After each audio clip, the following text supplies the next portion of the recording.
Southeastern Conference is home to some of the best rivalries in college football. So what better way to kick off the all-SEC slate on CBS than Florida and Tennessee? A heated gathering that's seen its fair share of classics over the years. No, sir. These two iconic college football programs played each other off and on for the better part of the 20th century, then finally began playing annually in 1990. And in a decade that saw both teams win national titles, what became known as the third Saturday in September almost always featured two top 10 programs in a battle with championship ramifications. More recently, though, this matchup has been anything but a rivalry in the true sense of the word. The Gators own a whopping 16-1 record over the Vols since 2005, which includes a win streak that improbably reached 11 back in 2015. He's going to score! He's going to score! The Vols finally put an end to that misery in 2016 on Rocky Top, but then once again the Gators began a new streak of wins in even more heartbreaking fashion just 1 year later. It's gone! It's a touchdown! But the past is just that. High up in the Tennessee hills resides an undefeated group of volunteers that not only seek blood from the Gators, but respect from the college football world.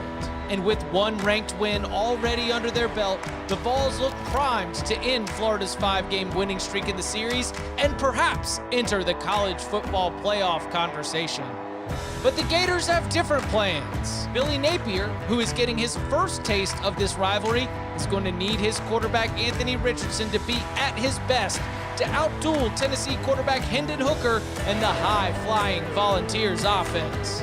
It's the Big Orange versus the Orange and Blue, a rivalry renewed along the banks of the Tennessee River in one of college football's grandest cathedrals, and it's on CBS.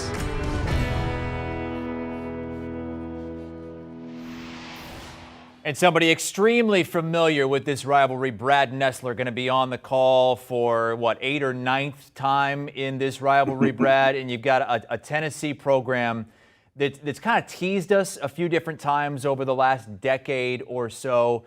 In college football, and Tennessee fans want to know, is this team different? Is this going to be the team that gets back to where they were in the 90s and the 2000s under Phil Fulmer?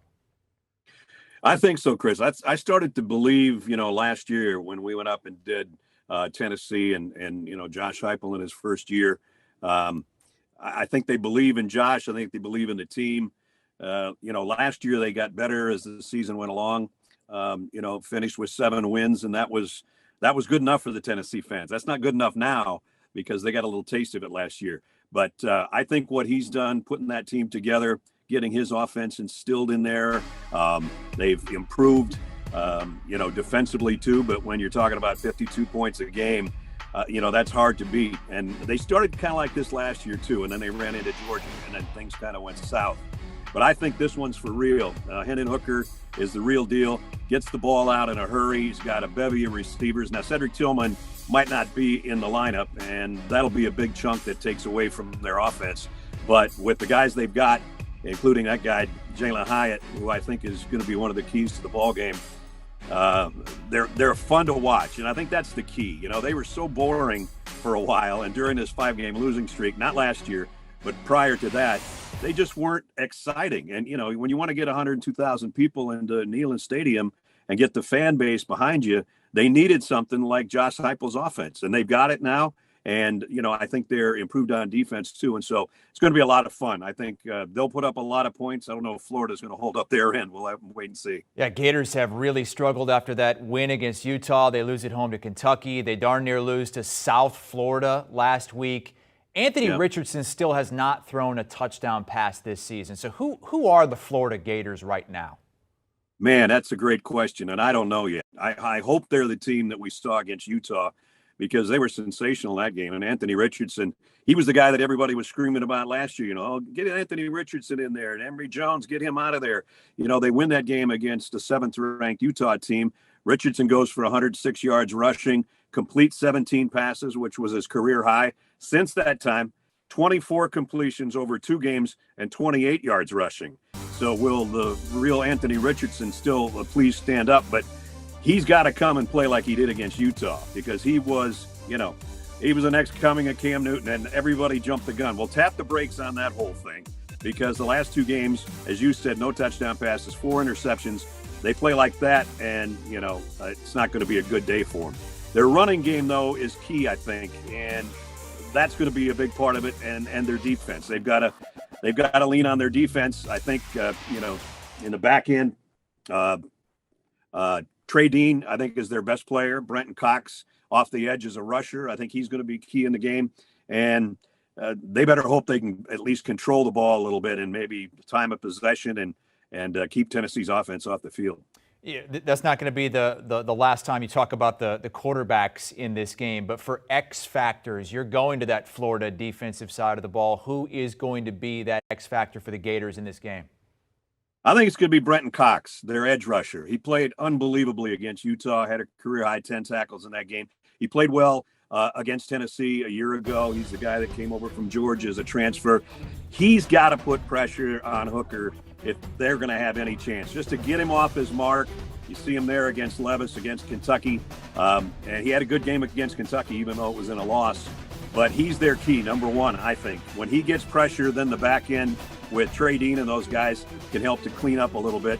But, he had 8.5 sacks last year. I think the kind of pressure he can apply to Hooker is a key ingredient. They got to get him off his mark just a little bit. They go so fast, and he gets the ball out of his hands so fast that if he can just make some sort of impact and create a turnover or two, they've got an interception, so far in each game. So they can hang their hat on that a little bit and lean on their defense when their offense is sputtering. Facing a top 5 offense in the country in points and yards per game, Hooker's stats have been incredible, going all the way back to last season, where he threw, I think, 31 touchdown passes, just 3 interceptions, does not have an interception yet this season. Who's the X factor for Tennessee in this game? Chris, I would have said Cedric Tillman, but we don't know right now. Yesterday, Josh Heupel said we just got to wait. We got to get Tuesday's practice under our belts and Wednesday's practice under our belts, and we'll get Thursday. They have just sort of a little pillow fight practice. Isn't much. We might not know till Friday whether or not Cedric Tillman's going to play. He's still their big-time guy, I think. But Jalen Hyatt had a great game last week, career highs in yards and touchdowns. And the week before that, against Kentucky, he had 11 catches. So, he's their big play guy right now. With Tillman out, he's going to have to be a key for him. And he's going to be the favorite target, I think, for Hooker, no matter if Tillman's back or not, because if Cedric's not 100%, number 11 is going to be the guy he's going to go to. Tennessee, a 10.5-point favorite in this game, the total 62.5. What kind of game do you expect to see, and what is that atmosphere at Neyland going to be like? It's the best. It really is. When they're good, there's no place better. You got the Vol Navy out there. It's going to be a beautiful day. They're going to checker up the whole stadium, which they've only done, I think, 5 or 6 other times. One of them was against Florida. So it'll be an unbelievable scene.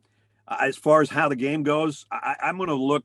I probably don't ever pay attention to the coin toss. I think I will in this case, not just because who's going to receive, who's going to kick. If I was Florida, I'd take the ball, and I'd hope I can go on a 7-minute drive and just jam it down Tennessee's throat on the ground and try to say, this is what we're going to do. They ran for 283 yards last year in the win against Tennessee. Bad problem about that is 250 of those yards aren't on the team anymore. So I would try to establish the run on Florida until you can get Anthony Richardson some comfortable throws and get him in a groove. Now, if I'm Tennessee, I'm taking the ball too, and I am not huddling, and I'm just going to pass it down the field and try to get a touchdown lead, get it back, try to go up 2 scores.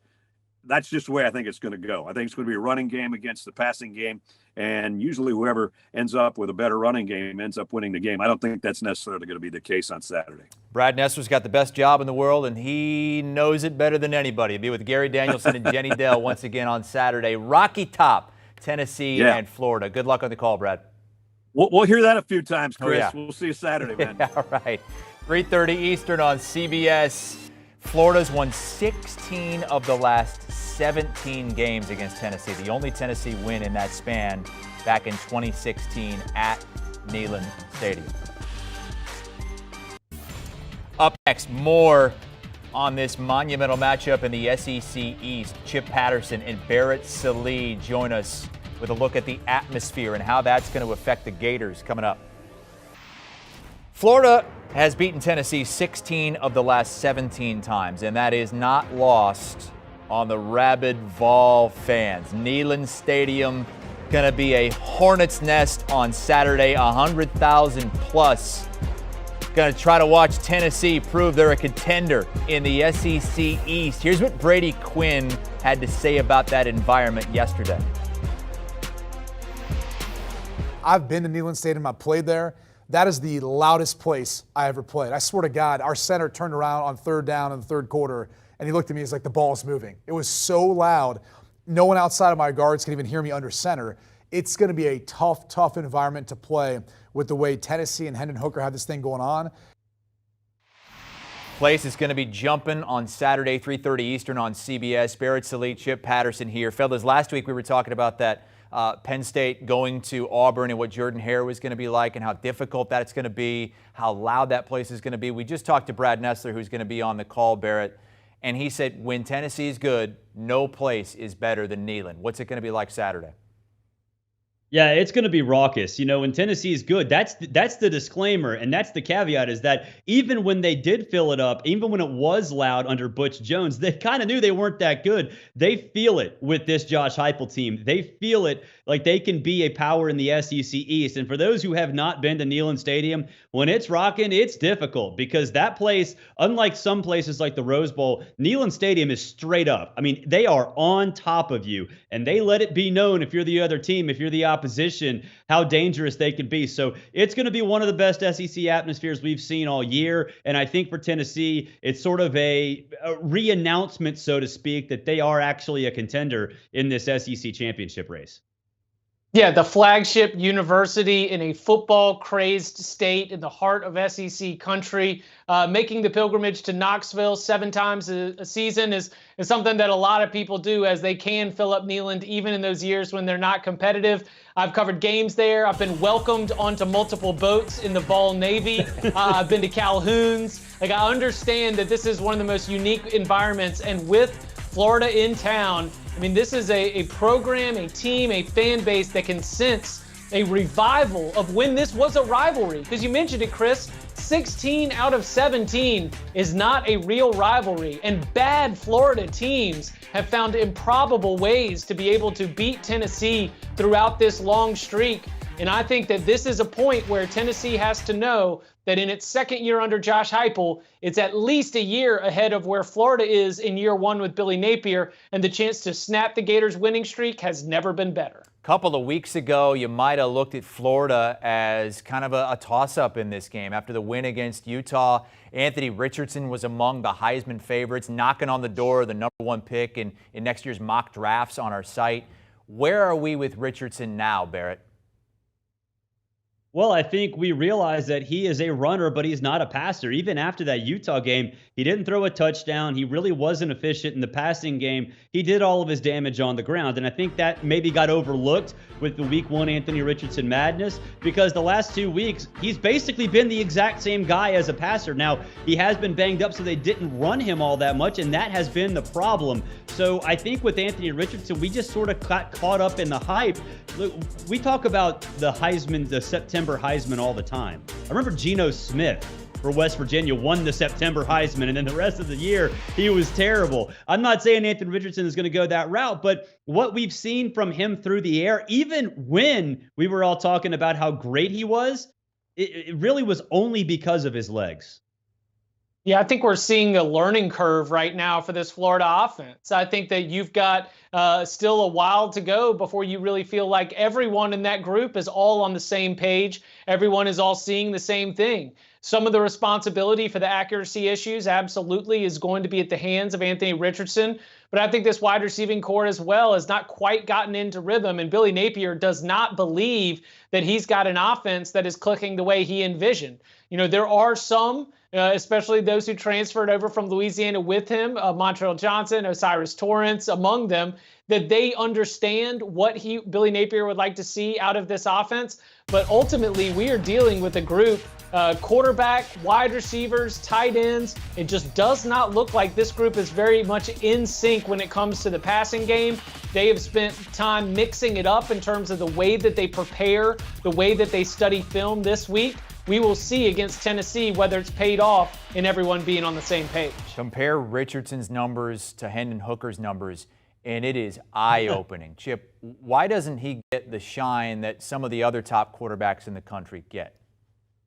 Hendon Hooker is dealing with the label of being a system quarterback. And that is something that I think is unfair because Hooker has been very good for a long time. And the fact that he's been so prolific within this system is something that should not be overlooked or underrated. I think that we will see, especially if Cedric Tillman is out this week because of a lower body injury, when the numbers stay the same and he's able to spread that ball around to many more in that wide receiver room, we are going to understand that this is not just a system issue. This is Hooker having a total mastery of that system, and he should not really be penalized for this. It took him a little while to be able to get hold of the starting job last year, and maybe that's why it's taken the public to take a little while to wake up. But you know who has a full and intimate understanding of how dangerous Hendon Hooker is? All of the defensive coordinators that have had to prepare and will have to prepare for stopping Hooker because he is dangerous on the ground. He has total mastery of where the ball needs to go. He's getting even better at reading defenses. He has a ton of experience, and he's one of the best quarterbacks in the SEC. Yeah, I think part of the reason, Chip, with Hooker is that really he has been on average at best teams. Virginia Tech, when he was there, kind of nondescript Hokie teams. They really weren't relevant in the national picture. And then last year, we saw him come in against Pitt in favor of Joe Milton and then start the next week. And he caught fire. Only 3 interceptions the entire season. Nobody cared because Tennessee was just sort of okay. I think we got reminded a little bit during the bowl game, hey, this dude has been good for a while. But I think part of it is just we focus so much in college football on the playoff caliber teams and the Heisman caliber quarterbacks with video game numbers leading those national championship caliber teams. And we lose sight sometimes of a guy like Hooker who got the job and took off with it, learned a lot about what Josh Heupel is asking him to do. And that's why you saw him as a dark horse Heisman contender coming into the season, when if the dude played for Alabama or Georgia or USC, he would have been one of the favorites in my mind. Let's get your picks for the game. Rivalry game, one-sided, Tennessee giving 10.5 points, Chip. That's a lot for, one, a rivalry game, and two, a rivalry in which Florida, as you guys have mentioned, has had some bad teams win this rivalry game over the last 15 years. Yeah, this is preposterous. 10.5 points when you've lost 16 out of the last 17 is absolutely ridiculous. I think Tennessee will win the game. Tennessee is the better team. But aside from the rivalry vibes, I can look at a simple X's and O's opportunity for the Florida Gators, one that fits right into their strength right now, and that is just to run the dang ball. Whether it's Richardson, whether it's Montrell Johnson, the Louisiana transfer, who right now is looking very good, whether it's Trevor Etienne. I mean, lean on one of those two Louisiana products in this offensive line and just run the ball right at Tennessee. That is, number one, the best thing you can do offensively, and number two, it limits the amount of possessions that Tennessee has. It is exactly what Florida did in order to beat Tennessee and limit them offensively 1 year ago, and I think that is the way that they keep this thing close within single digits. Tennessee's got more answers when you need to go get a score with Hendon Hooker, but Florida has an opportunity and a weakness in Tennessee that it can exploit to cover the spread. I'm going to take the Vols, Chip. I'm going to fade you. I'm going to lay those points. I think it's going to be a 17 or 20-point game because we don't see anything from Anthony Richardson right now that is dangerous deep downfield. And one thing we know about Tennessee's defense, which was surprising, is that it gets teams behind the sticks, second in the SEC in tackles for loss per game. Poor Keaton Slovis is still running around the backfield trying to avoid that Tennessee pass pressure. So if you're behind the sticks and you can't pass, and that's going to be a problem, it's exactly what's going to happen. Tennessee is going to own the line of scrimmage on both sides of the ball. They get Juwan Mitchell at linebacker back. That's going to be even more helpful because he knows what to expect with a mobile quarterback. You're going to see more discipline from that defense. Take the Vols, lay the points. It's going to be 17 or 20 points. All right, Barrett and Chip giving picks here and disagreeing with each other on Tennessee and Florida. 3:30 Eastern on CBS is the SEC Game of the Week.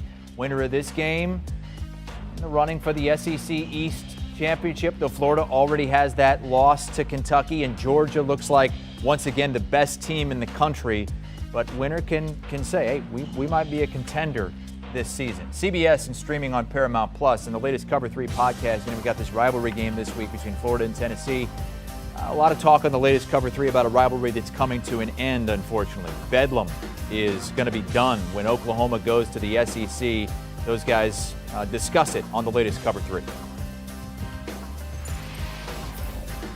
Do you want a sports network that delivers everything that matters about the game? The highlights, the picks, the instant analysis, no yelling, no fake debates, no politics. Hit the subscribe button and never miss a moment.